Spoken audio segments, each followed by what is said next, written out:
आज 29 तारीख की मुरली। बाबा ने आज विशेष हमें अलग अलग रीति से हमारी पुरानी स्मृतियों को याद दिलाया है। 5,000 वर्ष पहले हम क्या थे, क्या बनना है। और सतो प्रधान पुरुषार्थी, तमो प्रधान प्रधान पुरुषार्थी, इन दोनों की निशानी बताइए, दोनों में अंतर क्या है। तो मेन फोकस आज की मुरली में बाबा का हमारे लक्ष्य पर, हमारे वर्षे पर ज्यादा रहा है। तो जैसे कि बाबा ने कहा, श्रीमत ही श्रेष्ठ बनाएगी, परमत व मनमत स्थापित कर देती है, इसलिए श्रीमत को कभी भूलो मत। अब श्रीमत क्या है? श्रीमत ही श्रेष्ठ बनाएगी। यदि हमारे अंदर ये भी नहीं, श्रीमत अर्थात श्रेष्ठ बनाने वाली मत। और श्रेष्ठ कौन है? श्रेष्ठ है श्री लक्ष्मी श्री नारायण देवी देवता। और श्रेष्ठ से श्रेष्ठ कौन है? परमात्मा शिव। तो श्रेष्ठ से श्रेष्ठ जो परमात्मा शिव है, वो हमें श्रेष्ठ बनने की मत दे रहा है। अब यदि मेरे अंदर ये संकल्प ही नहीं है श्रेष्ठ बनने का, मतलब मैं श्रीमत पे चल ही नहीं रहा हूँ, क्योंकि मुझे भरोसा ही नहीं है ना कि वो मुझे श्रेष्ठ बनाने आया है और मैं उसकी मदद से श्रेष्ठ बन सकता हूँ। प्रॉब्लम क्या होती है हमें, हमारे साथ, कि हमें ये लगता है कि मैं बनूंगा, बनना तो मुझे ही है, लेकिन मेरे से कैसे हो पाएगा। तो यहाँ पर हमारी शक्ति काम नहीं करती है। बनना हमें है, लेकिन वो बनाएगा जो श्रेष्ठ से श्रेष्ठ है। तो हमें उस पर विश्वास करना है, हमें सिर्फ अपने ऊपर इतना विश्वास रखना है कि मैं इस संकल्प से पीछे नहीं हटूंगा कि बाबा मुझे श्रेष्ठ बनना है। मुझे ये संकल्प को पकड़ के रखना है, बनाएगा वो। अब इसमें दूसरा है कि यदि मैं किसी और की बात को, या हम हिस्ट्री का अध्ययन करते हैं, क्लासेस सुनते हैं, तो हमें ऐसा लगता है, हम कंपेयर करते हैं कि अरे ये तो इतने आगे निकल गए, हम तो अभी आए हैं, हमारा तो ना इतना मन चिंतन है, ना हमारा इतना पुरुषार्थ है, हम कैसे बन पाएंगे। तो फिर हम भूल गए कि हमारे साथ कौन है या बना कौन रहा है, पढ़ाई कौन पढ़ा रहा है। तो ये हो गई परमत और मनमत। ये बाबा ने तो कहा नहीं किसी मुरली में कि तुम नहीं बन सकते हो। मुरली किसके लिए चल रही है? मेरे लिए। तो वो बोल किसे रहा है? मुझे बोल रहा है। और वो गारंटी भी ले रहा है ना, आप सिर्फ चलो, मैं बना के दिखाऊंगा। तो मनमत ऐसे काम करती है। दूसरा है, कई बार हम जानबूझकर किसी को फॉलो नहीं करते हैं। बाबा ने तो सिर्फ मम्मा और बाबा को फॉलो करने के लिए बोला है। वो ही है श्रीमत का पालन करना। अब जैसे मैं बाबा को फॉलो कर रहा हूँ, तो बाबा को मैं तभी फॉलो करूंगा ना कि जैसे बाबा जिस रास्ते पर चले, मैं उसके पीछे पीछे आ रहा हूँ, मतलब मैं उसको फॉलो कर रहा हूँ। तो उससे पहले बाबा की जो मंजिल थी वो ही मेरी मंजिल होगी, तब तो मैं उसके पीछे पीछे जाऊंगा, तब तो मैं उसको फॉलो करूंगा। तो बाबा की मंजिल क्या थी? बाबा का भी एक ही संकल्प था, बाबा का एक ही लक्ष्य था कि मुझे श्री नारायण बनना है, श्री कृष्ण बनना है। तो जब तक मेरी भी वही मंजिल नहीं होगी, तो मैं उसको फॉलो कर ही नहीं सकता हूँ, फिर मैं दूसरे रास्ते पर जाऊंगा ही जाऊंगा, क्योंकि मेरा आकर्षण इस रास्ते पर है ही नहीं। तो पहले तो दोनों मंजिल सेम होनी चाहिए। जब मंजिल सेम नहीं होती, तब हम एक दूसरे को फॉलो करने लगते हैं, जिसको परमत मनमत होने लगती है। वो कैसे होता है? जैसे मान लीजिए आप एक कमरे में 5 लोग हैं। आपका है कि मैं 2 बजे से उठ के योग करूंगा। अब आपने साइड में देखा, बाकी सब तो कोई उठ नहीं रहे हैं, तो हमें लगता है हम भी सो जाते हैं। या कई बार ऐसा होता है ना कि बड़े भी कुछ गलतियां कर रहे हैं, तो हम भी चला लेते हैं, इतना तो चलता है, सब तो कर रहे हैं। तो सबके करने से ये प्रमाणित नहीं होता है कि वो चीज सही है। अब अपवित्रता में तो सारी दुनिया जा रही है, इसका मतलब ये थोड़ी कि वो सही है। सही गलत हमें इस पैमाने पर तय नहीं करना चाहिए कि कितने लोग क्या कर रहे हैं, क्वांटिटी पर नहीं। परमात्मा ने क्या बोला है, बस वो ही सही है, और वो ही श्रीमत है। तो आगे चलते हैं। बाबा ने सत्व प्रधान पुरुषार्थी और तमो प्रधान पुरुषार्थी कौन है, उनका अंतर बताया। सत्व प्रधान पुरुषार्थी बाप से पूरा वर्षा लेने का पुरुषार्थ और प्रतिज्ञा करते हैं। पूरा वर्षा लेने का। बाबा यहाँ सिर्फ वर्षा लेने का नहीं बोल रहा है, बाबा बोल रहा है कि बाप से पूरा वर्षा। और पूरा वर्षा किसने लिया है? पूरा वर्षा लिया है श्री लक्ष्मी और श्री नारायण। राजा जो बनेंगे, महाराजा महारानी जो बनेंगे स्वर्ग में, उन्होंने पूरा वर्षा लिया। बाकी तो जो नंबरवार आए हैं, उन्होंने वर्षा लिया है, पर पूरा वर्षा नहीं लिया है। तो सतो प्रधान पुरुषार्थी मतलब पूरा वर्षा लेने का पुरुषार्थ व प्रतिज्ञा करेंगे। मतलब मेरे अंदर ये संकल्प भी है कि मुझे ये बनना है, मैं ये लेकर ही छोड़ूंगा। तो मैं बाबा की सतो प्रधान पुरुषार्थी की लिस्ट में हूँ। वह याद में रहने की रेस करते हो, नंबर वन जाने का लक्ष्य रखते हैं।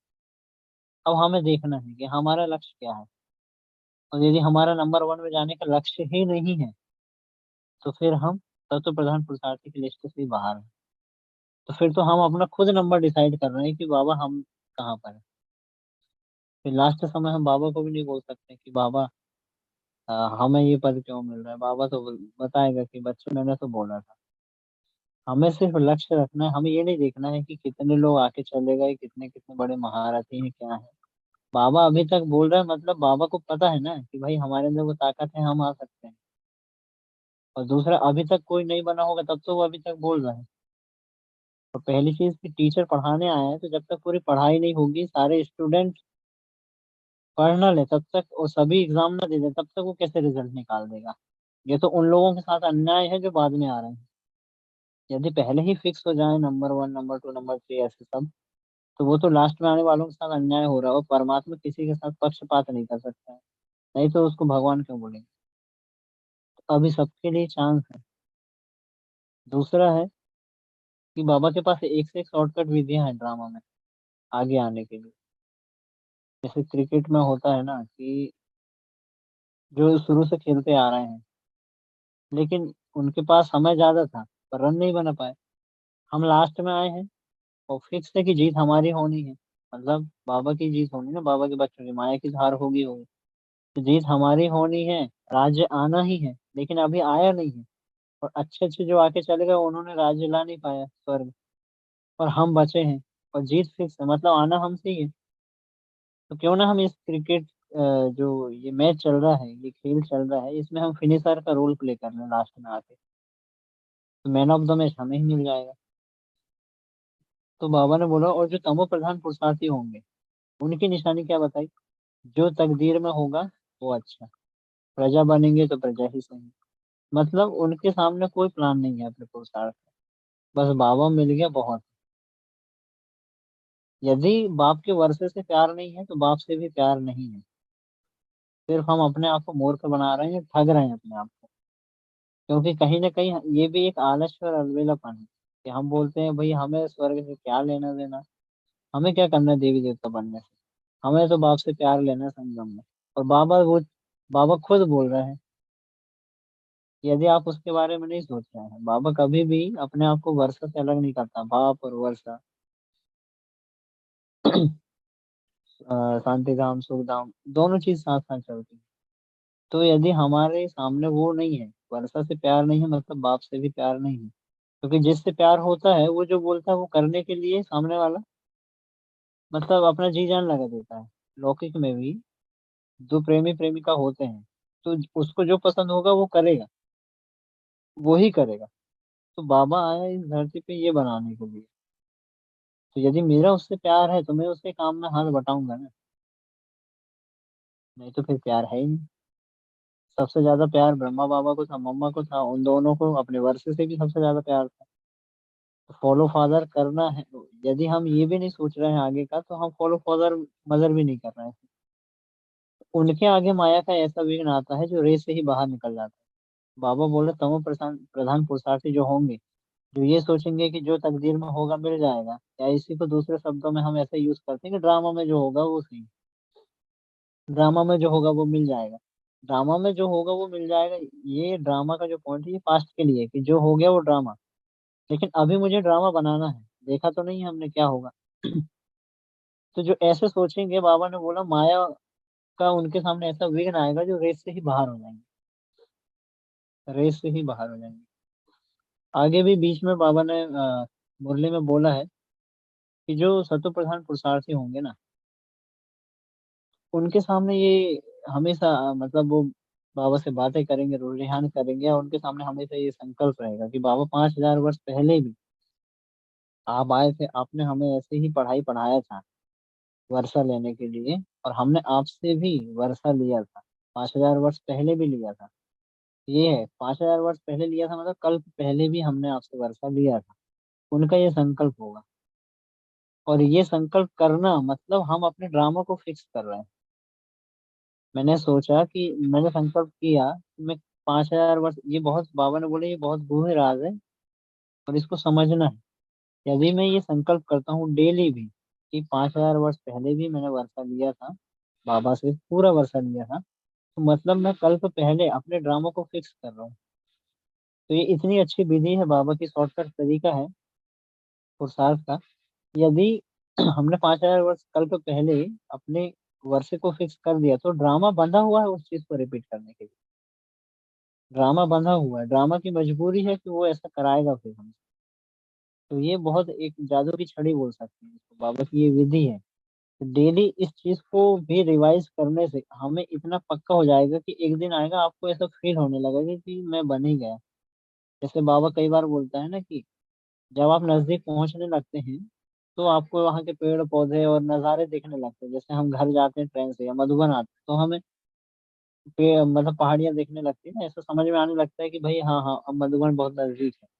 तो ये जो 5,000 वर्ष वाला पॉइंट है, इसको बार बार रिवाइज करने से हमें जो हमारे अनकॉन्शियस माइंड में वो कल्प पहले की स्मृतियां बैठी हैं और वो जो संस्कार बैठे हैं, वो उजागर होने लगते हैं। जो हमने कल्प पहले पुरुषार्थ किया था या संपूर्ण वर्षा लेने के लिए जो पुरुषार्थ होना चाहिए, ड्रामा अनुसार वो पुरुषार्थ निकल के आने लगेगा। आप सर्वश्रेष्ठ पुरुषार्थी बन जाएंगे, सर्वश्रेष्ठ वर्षा ले लेंगे। एक हिस्ट्री का बहुत अच्छा एग्जाम्पल है कि बाबा से जब भी कोई मिलने आता था, तो बाबा हमेशा पूछते थे बच्चों से कि बच्चे पहले कभी मिले हैं। तो बहनें वैसे सभी को सिखा देती थी कि बाबा हाँ कल तो पहले, मतलब बहनें बच्चों को बोल देती थी कि बाबा पूछेगा तो ऐसा बोल देना, बाबा कल पे पहले मिले थे। लेकिन और यदि कोई नहीं बताता था, तो बाबा ये बोलते थे कि भाई आपकी टीचर बहन अच्छी नहीं, उसने पढ़ाई अच्छे से नहीं पढ़ाया है। तो एक बार एक बहन आई, तो बाबा ने पूछा कि बच्ची कल पहले कभी मिले हैं? तो उसने बोला हाँ बाबा कल पे पहले मिले थे। तो बाबा ने सेकंड क्वेश्चन किया कि बच्ची कल पे पहले कौन सा वर्षा लिया था? तो उस बहन ने बोला कि बाबा कल पे पहले मैं श्री नारायण बनी थी। तो उसको तुरंत श्री नारायण का साक्षात्कार हो गया था। विष्णु चतुर्भुज का साक्षात्कार हुआ, और बाबा के महावाक्य उस बहन के लिए फिर ये थे कि इस बच्चे को ज्ञान समझ में आ गया, इस बच्चे को ज्ञान समझ में आ गया। तो ये है कि कल्प पहले भी हम ये बने थे, हमें ये निश्चय होना चाहिए। और ये निश्चय कैसे होगा? डेली डेली इसको रिवाइज करने से। ये बहुत बड़ी, बहुत शॉर्टकट विधि है बाबा की। आगे पुरुषार्थ मतलब हम ड्रामा में फिक्स कर रहे हैं ना, तो ड्रामा कराएगा उसमें, हमें निश्चिंत हो जाना है। और एक बार हो गया तो हर कल्प रिपीट होगा। मतलब कल्प कल्प के लिए हम एकदम निश्चित हैं। फिर आगे बाबा ने बताया कि जैसे दुनिया में माया किसको बोलते हैं लोग? दुनिया में माया बोलते हैं धन को। कि किसी के पास बहुत ज्यादा धन होगा तो बोलते हैं ना कि भाई इसको तो धन माया का बहुत नशा है। तो बाबा ने बोला धन माया नहीं है, माया हमारे अंदर है। वो तो एक माध्यम है, लेकिन माया अंदर है। आपके पास धन नहीं है तो भी तो लोभ हो सकता है, लालच हो सकता है, तो भी तो अहंकार हो सकता है। तो बाबा ने कहा कि ये तो एक धन का एग्जाम्पल बताया बाबा ने, लेकिन हम ब्राह्मणों के लिए ये समझना है कि कई बार हम भी ऐसी गलतियां करते हैं, जिसको हम संन्यास मार्ग बोलते हैं। कि जैसे 5 विकार है, काम क्रोध लोभ मोह अहंकार। तो हम दूसरों को भी ऐसे ही परखते हैं और अपने आप को भी ऐसे ही परखते हैं। कैसे? मान लीजिए मेरा आकर्षण जा रहा है व्यक्तियों में, वैभव में, वस्तुओं में। तो हम कहीं ना कहीं ये सोचने लगते हैं कि इस व्यक्ति की देह में अपवित्रता है या देह में आकर्षण है, मतलब देह की गलती है, देह की प्रॉब्लम नहीं है। यदि हम दूसरी चीजों में उंगली रखेंगे कि इसके कारण ऐसा हो रहा है, इसमें प्रॉब्लम है, तो हम उससे भागेंगे। और ये भागना अर्थात संन्यास मार्ग। क्योंकि हम उस चीज से भाग रहे हैं, पर जो अंदर बैठी हुई है बीमारी, हम उसको निकाल ही नहीं रहे हैं।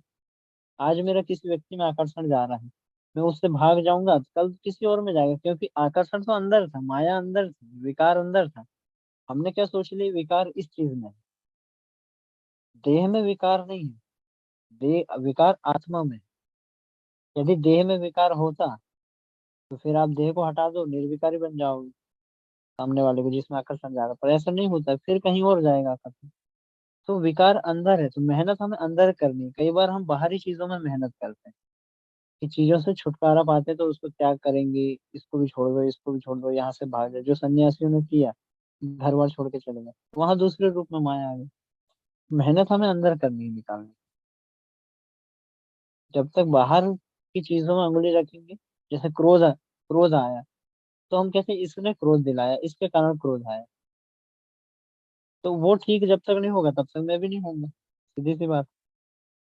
कोई क्रोध दिला ही नहीं सकता, वो तो मेरी चॉइस है, और विकार मेरे अंदर है, तो मुझे अपने अंदर मेहनत करनी है। जब तक दूसरों पर उंगली रखेंगे, और दुनिया में तो हर कोई ऐसा है, और कब दुनिया कभी ठीक नहीं होने वाली। हमारा कॉन्सेप्ट ये, स्व परिवर्तन से विश्व परिवर्तन। मुझे ठीक होना है,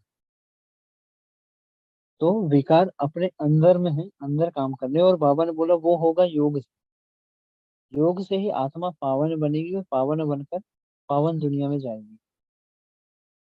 निर्विकारी बनने की दो ही विधियां हैं, एक योग बल, दूसरा भोग बल। यदि योग से विकर्म विनाश नहीं कर रहे हैं, विकारों को नष्ट नहीं कर रहे हैं, तो अंतिम समय क्या है, जो हमारे हमें बीमारियां होती हैं, जो हमें संबंधों से दुख मिलता है, या फिर किसी भी कोई परिस्थिति आती है, तो जब जब आत्मा को दुख दर्द की फीलिंग होती है, तो उसके विकर्म विनाश हो रहे होते हैं, लेकिन उससे फिर आत्मा को उच्च पद नहीं मिलेगा, उच्च पद नहीं मिलेगा। निर्विकारी तो बन भी जाएंगे, परम धाम में भी नीचे रहेंगे, और सृष्टि चक्र में जन्म मरण में आएंगे तो भी हम नीचे रहेंगे। बाबा ने इस मुरली में आज एक बहुत अच्छी चीज बताई कि जैसे हमारे संस्कार होते हैं, उन संस्कारों के अनुसार ही आत्मा का जन्म होता है। ये ड्रामा की विधि है। आप यदि श्रेष्ठ घराने में जाना चाहते हैं, तो आपको वैसे संस्कार अभी बनाने पड़ेंगे। बाबा ने एक बार मुरली में बोला था कि एक बार भी यदि आप रॉयल फैमिली में आ जाते हैं, तो कल्प कल्प आप रॉयल फैमिली में ही आएंगे। आप साधारण फैमिली में जा ही नहीं सकते हो, क्योंकि आपके अंदर वो संस्कार ही नहीं है ना। और आत्मा संस्कारों के अनुसार ही जन्म लेती है। इसलिए यदि मुझे राजघराने में जाना है, और बाबा ने उसमें ये भी बोला था कि यदि एक बार आपने रॉयल फैमिली में जन्म ले लिया, तो आपको फिर कभी किसी भी जन्म में कमाने के लिए मेहनत नहीं करनी पड़ेगी। द्वापर युग में भी नहीं, सत्य श्रीमत त्रेता में तो करनी नहीं पड़ेगी, द्वापर और कलयुग में भी आपको कमाने के लिए मेहनत नहीं करनी पड़ेगी, रॉयल फैमिली में एक बार आ जाते हैं तो क्योंकि उनको दूसरे कमा कर देते हैं। अब राजा रानी के संस्कार हमें यहाँ भरने हैं, रॉयल फैमिली में जाना है तो। और वो कैसे हैं? राजा जो होता है वो सेल्फ मोटिवेट होता है, राजा जो होता है वो किसी पर डिपेंड नहीं होता, और ना ही किसी से प्रभावित होता है। राजा का प्रभाव दूसरों पर होता है, वो दूसरों से प्रभावित नहीं होता है। अब मान लीजिए कोई महारथी है, या कोई भी है, कोई पर्सन है, कोई फेमस हस्ती है, और हमारे अंदर संकल्प आ रहा है कि हम सेल्फी ले लें उनसे। सेल्फी ले रहे हैं, स्टेटस डाल रहे हैं, डीपी डाल रहे हैं, इसका मतलब क्या है? और हम बहुत ज्यादा खुश हो रहे हैं, और हम ये लोगों से अपेक्षाएं रख रहे हैं, इच्छाएं रख रहे हैं कि लाइक करें, या हमारी तारीफ करें कि अच्छा आपके इतने बड़े बड़े लोगों से संपर्क है, आपने उनसे मिल लिया। मतलब हम किसी के साथ सेल्फी ले रहे हैं, उनसे रिक्वेस्ट कर रहे हैं, इसका मतलब हम अपने आप को ये सर्टिफिकेट दे रहे हैं कि भाई आप बहुत बड़े हो, मैं बहुत छोटा हूँ, तो हम राजा कहाँ हूँ। सेल्फी लेना गलत नहीं है, लेकिन इंटेंशन चेक करना है। भिखारी बन के ले रहे हैं, तो फिर हम कभी राजा नहीं बन पाएंगे। ये तो एक और एग्जाम्पल है, ऐसी बहुत सारी चीजें होती हैं कि हम लोगों से प्रभावित होते हैं। प्रभावित होना है, मतलब प्रभावित नहीं होना है, विशेषताओं को उठाना है, उनकी अच्छाइयों को देखना है। लेकिन यदि हम प्रभावित हो रहे हैं, इसका मतलब हमारे अंदर अभी तक राजा ही संस्कार नहीं आए, प्रजा क्वालिटी के ही संस्कार। तो ऐसे चेक करने हमें छोटी छोटी चीजों में कि हमारे अंदर वो संस्कार है या नहीं, क्योंकि जब तक संस्कार नहीं आएंगे, तब तक हम संस्कार अनुसार उस घराने में जन्म भी नहीं लेंगे। आगे चलते हैं।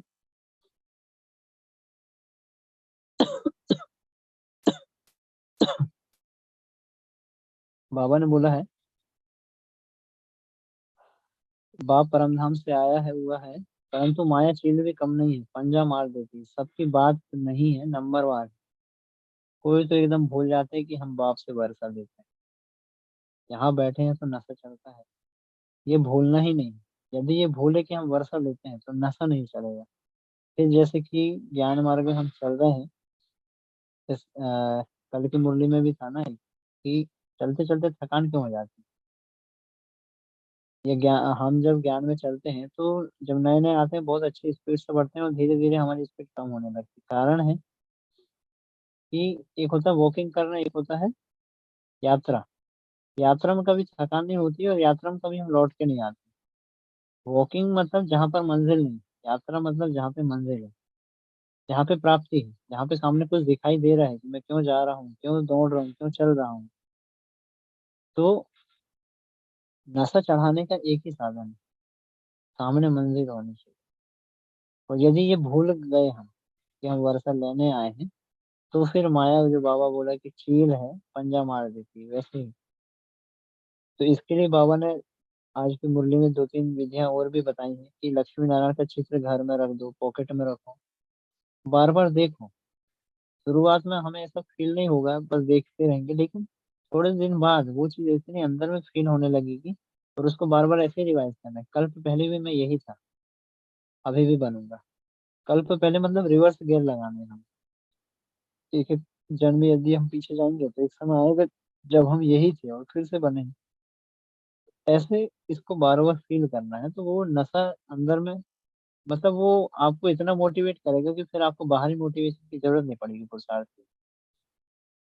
और जब सामने लक्ष्य होता है तो हम कंपेयर करते हैं उससे कि हाँ, ये मुझे बनना है, लेकिन अभी मैं यहाँ तक पहुंचा हूँ और फिर ऐसे ऐसे और। तो एक प्लान होता है ना, जैसे एक मूर्तिकार मूर्ति बना रहा होता है, तो उसको पता है कि हर स्टेप में मुझे क्या क्या करना है।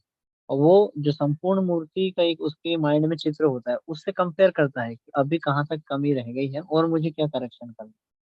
लेकिन सामने यदि वो संपूर्ण मूर्ति का चित्र ही ना रखे, चाहे दिमाग में या स्कूल में, तो फिर वो मूर्ति बना ही नहीं पाएगा। तो वापसी योग लगाना है, विकल्प विनाश करने शक्तियां लेनी है, लेकिन सामने एक लक्ष्य रखेंगे तो हम डेली अपने संस्कारों में चेकिंग कर पाएंगे कि हाँ, उस तक पहुंचने के लिए मैं अपने आप को उसके जैसा कॉपी कर पाया हूँ या नहीं, कहाँ तक नहीं हुआ है, क्या क्या रह गई है चीजें। तो ये अपने आप को सुधारने का, पुरुषार्थ में आगे बढ़ाने का बहुत अच्छा एक जरिया है, तरीका है। और दूसरा है कि ये पढ़ाई है, पढ़ाई तो बिना गोल के, बिना लक्ष्य होती ही नहीं। ज्ञान और भक्ति में यही फर्क है कि भक्ति में कुछ भी नहीं है, सिर्फ सुनना है बस। और ज्ञान में क्यों सुनना है वो भी हमें पता होना चाहिए। तो बाबा ने बोला है यह घोड़दौड़ है ना, सब नंबर नंबर वन तो नहीं जाएंगे, लेकिन मुझे हमेशा ये संकल्प रखना है कि मैं तो जाऊंगा। सब नहीं जाएंगे, मैं तो जाऊंगा। ह्यूमन रेस है, माया ऐसा विघ्न डालती है जो एकदम रेस से निकाल देती है। तो फिर आगे बाबा ने आठ हमारी दिनचर्या बताइए कि हमें क्या करना है पूरा, कि 10 बजे सो जाओ, 2 बजे उठ जाओ, 2 बजे नहीं उठ सकते तो 3 बजे उठ जाओ, 4 बजे, 4 बजे उठ जाओ। लेकिन बाबा ने बोला कि जैसे दुनियावी लोग 8 8 घंटे, 16 16 घंटे, या सॉरी 10 10 घंटे सो रहे हैं, तो बाबा ने बोला तुम कर्म योगी हो, राजयोगी हो, तुम्हारी नींद आधी होनी चाहिए। तो 10 बजे तो सो ही जाना चाहिए, बाबा की सीमत है, 10 के बाद कभी जागना नहीं चाहिए। उसका रीजन भी बाबा ने बताया है कि 10 बजे के बाद जो, 10 बजे के बाद का जो टाइम होता है, उस टाइम पे दुनिया में विकारी माहौल होता है। तो पूरी प्रकृति में वैसे वाइब्रेशंस होती है, इसलिए बाबा ने बोला कि 10 बजे के बाद कभी भी योग वगैरह नहीं करना चाहिए। कोशिश करनी चाहिए कि 9:30 या 9 बजे से योग करके चार्ट देख के सो जाए। लेकिन हाँ, ज्यादा करना है तो 2 बजे उठ जाओ, 3 बजे उठ जाओ, लेकिन 10 बजे बस, 10 मतलब बस। फिर बाबा ने बोला है कि 8 घंटे बाबा की सर्विस में दो, याद, सेवा, बहुत सारी चीज है ना, 4 सब्जेक्ट है हमारे। बाकी 16 घंटा तुम फ्री हो, उसमें अपनी लौकिक जिम्मेवारियां हैं जो भी है वो सब पूरा करो, बाबा ने उसके लिए मना नहीं किया है, लेकिन कम से कम 8 घंटे बाबा को दो। चाहे सेवाओं में लगाओ, योग, जितना समय हो सके तो मतलब यदि फ्री टाइम मिल रहा है तो बाबा की याद में बैठो। क्योंकि एक है कर्म योग, एक है बैठक योग, दोनों में फर्क क्या है? कर्म योग में हमें, हमसे विकर्म होते नहीं है, लेकिन विकर्म विनाश भी नहीं होता। विकर्म विनाश करने के लिए बाबा ने बोला कि जैसे जो अग्नि होती है वो किसी भी चीज को शुद्ध कर देती है ना। उसके अंदर जो भी, जैसे सोना को अग्नि में रखेंगे तो जो उसके अंदर मिलावट है वो खत्म हो जाएगी, प्योर बन जाएगा वो। तो बाबा ने कहा योग अग्नि है, उससे ही तुम्हारे विकर्ण विनाश होंगे। लेकिन योग अग्नि बैठकर ही प्रज्वलित हो सकती है, चलते फिरते में योग अग्नि नहीं निकल सकती। मतलब परम धाम वाली जो बाबा की एक, मतलब एक कंप्लीट एकाग्रता के साथ अशरीरी आत्मा बाबा के सामने, तो वो अवस्था परम धाम है, वो बैठकर बनाई जा सकती है, उससे विकर्ण विनाश होते हैं। लेकिन जब हम कर्म योग में रहते हैं तो विकर्ण विनाश नहीं होते, लेकिन विकर्म भी नहीं होते, तो विकर्म से बचे रहते हैं हम। तो ये दोनों में फर्क है, लेकिन दोनों का अपना अपना महत्व है। अब लास्ट में चलते हैं। आज का वरदान है रूहानी एक्सरसाइज द्वारा वेट को, मतलब बोझ को समाप्त करने वाले सामान्य समीप भाव। तो बाबा ने बोला कि रूहानी एक्सरसाइज क्या है, जो हमें बाबा ने ड्रिल बताई है कि अभी अभी निराकारी, अभी अभी अव्यक्त फरिश्ता, अभी अभी साकारी, कर्मी योगी, 5 स्वरूप का अभ्यास है, बहुत सारी ड्रिल है। तो ड्रिल के दो फायदे हैं। एक तो जैसे दुनिया में एक्सरसाइज करते हैं, ड्रिल करते हैं, तो उससे शरीर स्वस्थ बनता है ना। ऐसे ही हम मन की जब एक्सरसाइज करते हैं, ये ड्रिल करते हैं, इससे मन जो है हमारा शक्तिशाली बनता है। मन जैसे कि व्यर्थ में ज्यादा जा रहा है, ओवर थिंकिंग है, नेगेटिव सोचना, या हमारे संकल्पों में ताकत भी नहीं है, तो मन, ये रूहानी ड्रिल करने से मन शक्तिशाली बनता है और एकाग्र एकाग्र होता है। तो बाबा ने बोला ऐसे ड्रिल करो। और बाबा ने और भी इसमें आगे बोला है कि जैसे मासुक सामान डबल लाइट बनो, जोड़ी अच्छी लगेगी। यदि बोझ रहेगा, तो बाबा ने बोला बोझ रहेगा तो हम भारी हो जाएंगे। तो एक है हल्का, मतलब बाबा है एकदम हल्का, और हम उसकी सजनी, हम हो गए भारी, तो बाबा ने बोला वो जोड़ी मैच ही नहीं करेगी। इसलिए बाप समान बनो और समीप बनो, मतलब जैसे बाप हल्का है ऐसे हल्के बनो। और हल्के कब बनेंगे, दुनिया में भी यदि मोटापा बढ़ जाता है तो हल्के होने के लिए क्या करते हैं, जिम जाते हैं, एक्सरसाइज करते हैं। तो बाबा ने यहाँ भी वही बोला है कि रूहानी एक्सरसाइज करो। आत्मा को, आत्मा भारी है तो आत्मा को हल्की करने के लिए एक्सरसाइज करो। एक्सरसाइज है ये 5 स्वरूपों का अभ्यास, निराकारी साकारी स्वरूप का अभ्यास, फरिश्ता स्वरूप का अभ्यास, ये 2 4 ड्रिल जो है वो करो बार बार। तो बाप समान बन जाएंगे, तो बाप के समीप आ जाएंगे। लास्ट में स्लोगन है, अपने जीवन रूपी गुलदस्ते द्वारा दिव्यता की खुशबू फैलाना ही गुणमूर्त बनना है। अपने जीवन रूपी गुलदस्ते द्वारा दिव्यता की खुशबू फैलाना ही गुणमूर्त बनना है। कर्मों में दिव्यता होनी चाहिए। ओम शांति। जैसे आज की मुरली। ओम शांति भाई जी, एक प्रश्न पूछ सकते